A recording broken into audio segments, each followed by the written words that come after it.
जोहार नमस्कार। झारखंड समेत देश दुनिया की तमाम बड़ी खबरों में से कुछ प्रमुख खबरों पर आइए नजर डालते हैं। जोहार दर्शकों, स्वागत है आपका आज के ताज़ा समाचार बुलेटिन में। हम आपके लिए लेकर आए हैं झारखंड और देश दुनिया की बड़ी एवं महत्वपूर्ण खबरें। तो चलिए बिना देर किए शुरू करते हैं। नाटो देशों पर भड़के डोनाल्ड ट्रंप। ईरान के खिलाफ जारी सैन्य कार्रवाई के बीच अमेरिकी राष्ट्रपति डोनाल्ड ट्रंप ने नाटो देशों के खिलाफ मोर्चा खोल दिया है। उन्होंने कहा कि अमेरिका को किसी की मदद की जरूरत नहीं है क्योंकि मित्र देशों ने हॉर्मुज़ स्ट्रेट में जंगी जहाज भेजने से इनकार कर दिया था। ट्रंप ने दावा किया कि हमने ईरान को पूरी तरह तबाह कर दिया है। अमेरिकी काउंटर टेररिज्म चीफ का इस्तीफा। मिडिल ईस्ट में जारी युद्ध के बीच अमेरिकी राष्ट्रपति को एक बड़ा झटका लगा है। अमेरिकी काउंटर टेररिज्म चीफ जो कैंट ने अपने पद से इस्तीफा दे दिया है। उनके जाने से ट्रंप प्रशासन की टेंशन और बढ़ गई है। स्ट्रेट ऑफ हॉर्मुज़ में फंसे भारतीय जहाज। ईरान और इजराइल अमेरिका के बीच बढ़ते तनाव के कारण स्ट्रेट ऑफ हॉर्मुज़ को तेहरान ने बंद कर दिया है। इसके चलते भारत के 22 जहाज वहां फंसे हुए हैं, जिन्हें सुरक्षित निकालने के लिए भारत सरकार एग्जिट प्लान बना रही है। अब तक 28 में से केवल 4 जहाज ही सुरक्षित निकल पाए हैं। ईरान के सिक्योरिटी चीफ की मौत का दावा। इजराइल के रक्षा मंत्री ने दावा किया है कि एक हमले में ईरान के सिक्योरिटी चीफ अली लारीजानी की मौत हो गई है। लारीजानी को ईरान के सर्वोच्च नेता अयातुल्ला अली खामेनेई के बाद सबसे ताकतवर नेताओं में गिना जाता था। इस घटना से क्षेत्र में तनाव और गहरा गया है। चुनाव आयोग पर ममता बनर्जी का हमला। पश्चिम बंगाल की मुख्यमंत्री ममता बनर्जी ने शीर्ष अधिकारियों के तबादले को लेकर चुनाव आयोग और भाजपा पर तीखा हमला बोला है।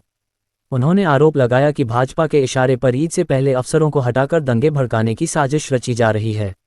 ममता ने कहा कि तबादलों की लिस्ट भाजपा दफ्तर में तैयार की गई है। बंगाल चुनाव के लिए ममता का मास्टर स्ट्रोक।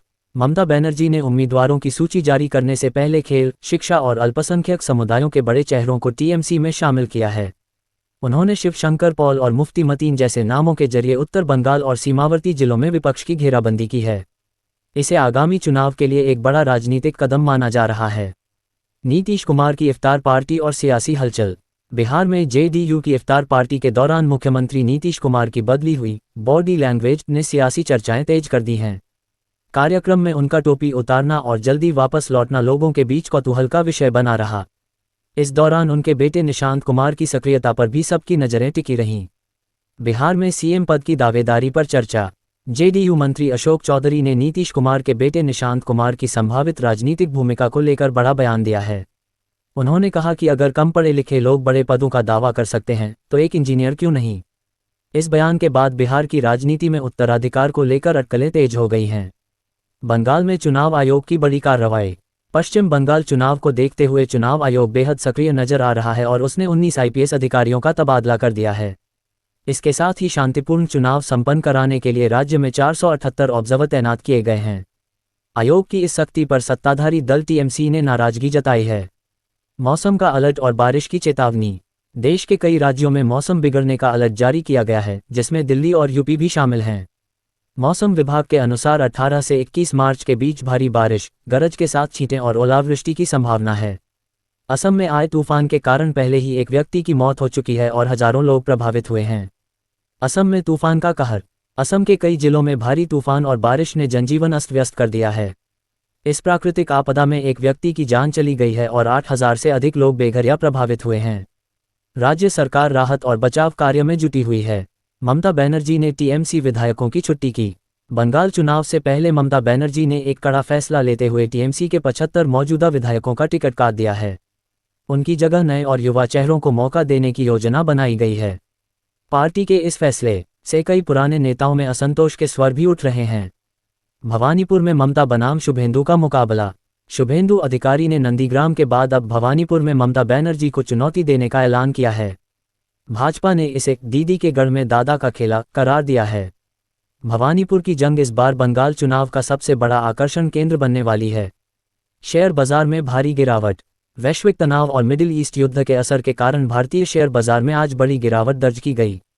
सेंसेक्स और निफ्टी दोनों ही लाल निशान पर बंद हुए, जिससे निवेशकों के करोड़ों रुपए डूब गए। ऑटो और बैंकिंग सेक्टर के शेयरों में सबसे ज्यादा बिकवाली देखी गई। आईपीएल 2026 की तैयारियां तेज। आईपीएल के आगामी सीजन को लेकर क्रिकेट प्रशंसकों में भारी उत्साह देखा जा रहा है। सभी टीमों ने अपने अभ्यास शिविर शुरू कर दिए हैं और विदेशी खिलाड़ियों का भारत पहुंचना जारी है। बीसीसीआई सुरक्षा और आयोजन के पुख्ता इंतजाम करने में जुटा है।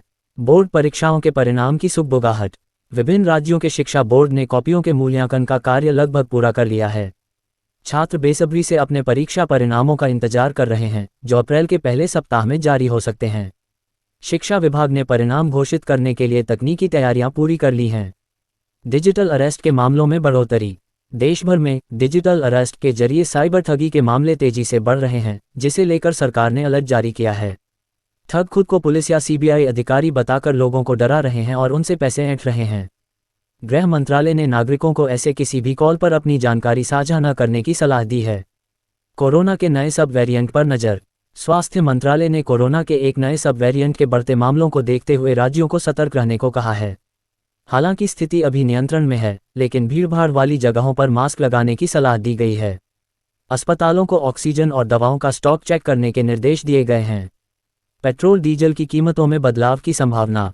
अंतर्राष्ट्रीय बाजार में कच्चे तेल की कीमतों में उतार चढ़ाव के बीच तेल कंपनियां पेट्रोल डीजल के दाम घटाने पर विचार कर रही हैं। चुनाव से ठीक पहले आम जनता को महंगाई से राहत देने के लिए ये कदम उठाया जा सकता है। अंतिम फैसला वैश्विक स्थितियों और विनिमय दर पर निर्भर करेगा। भारत चीन सीमा पर स्थिति सामान्य। रक्षा मंत्रालय ने बयान जारी कर कहा है कि भारत चीन सीमा लैक पर स्थिति फिलहाल स्थिर और नियंत्रण में है। दोनों देशों के बीच सैन्य स्तर की बातचीत के बाद तनाव कम करने की प्रक्रिया जारी है। सेना पूरी तरह मुस्तैद है और किसी भी स्थिति से निपटने के लिए तैयार है। ये थी आज की बड़ी खबरें। अगर आप ऐसे ही अपडेट्स पाना चाहते हैं तो हमारे YouTube चैनल को सब्सक्राइब करें, Facebook पेज को लाइक करें और इस वीडियो को लाइक एवं शेयर जरूर करें। फिर मिलेंगे अगले बुलेटिन में। तब तक के लिए जोहार और नमस्ते। कि आपको हमारी ये खबर हमें कमेंट बॉक्स में लिखकर ज़रूर से बताएं और ऐसे ही नवीनतम ताज़ा अपडेट्स, खास खबरों से रूबरू बने रहने के लिए बने रहें हमारे संग। कैमरा के पीछे से मेरा सहयोग कर रहे अजय महतो, आनंद चौहान के साथ मैं विजय दत्त पिंटू रांची।